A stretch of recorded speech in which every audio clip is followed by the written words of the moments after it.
এক মুঠো গাঁদা ফুল আর তৈরি হয়ে যাবে 100 ভাগ সেফ হার্বাল আবির, যা শিশুদের জন্যও নিরাপদ আর ত্বকও থাকবে সুরক্ষিত।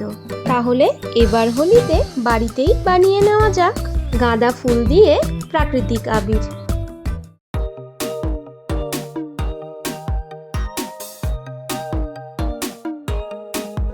দিন কয়েক আগে একটা ফুলের বাগানে বেড়াতে গিয়েছিলাম। ওখানে ফুল দেখে চোখ আর মন দুটোই তৃপ্ত হয়ে গেল। গাঁদা ফুল ছাড়াও প্রচুর রকমের ফুলের গাছ ওখানে ছিল। সেখান থেকেই গাঁদা ফুলগুলো এনেছিলাম। সামনে তো হোলি চলেই এলো, তাই ভাবলাম ফুলগুলো দিয়ে প্রাকৃতিক আবির বানিয়ে নেওয়া যাক।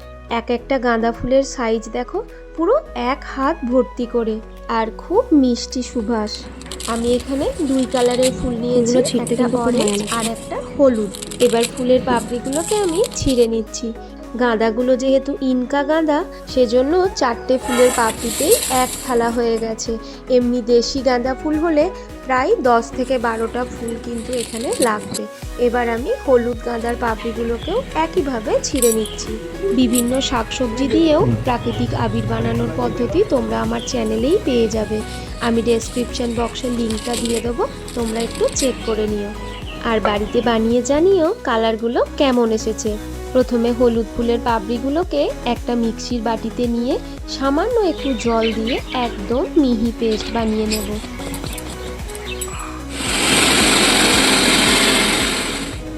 একটা বাটিতে 3 টেবিল চামচ কর্নফ্লাওয়ার নিয়ে নিলাম। কর্নফ্লাওয়ার স্কিনের জন্য একেবারেই নিরাপদ।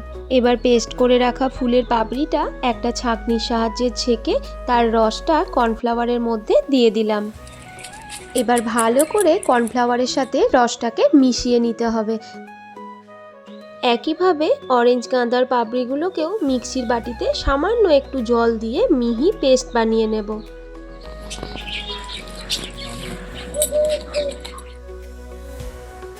আবির বানানোর জন্য 3 টেবিল চামচ কর্নফ্লাওয়ার নিয়ে নিলাম, আর ছাঁকনি দিয়ে ফুলের পাপড়ির পেস্টটা ভালো করে ছেঁকে কর্নফ্লাওয়ারের মধ্যে নিয়ে নিচ্ছি।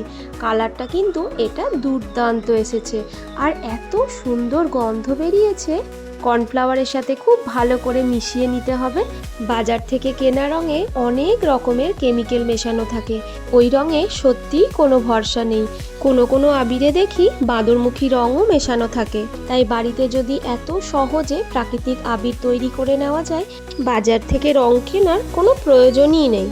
এখনও ফেব্রুয়ারি মাস শেষই হয়নি, তাতেও এত চড়া রোদ শুরু হয়ে গেছে।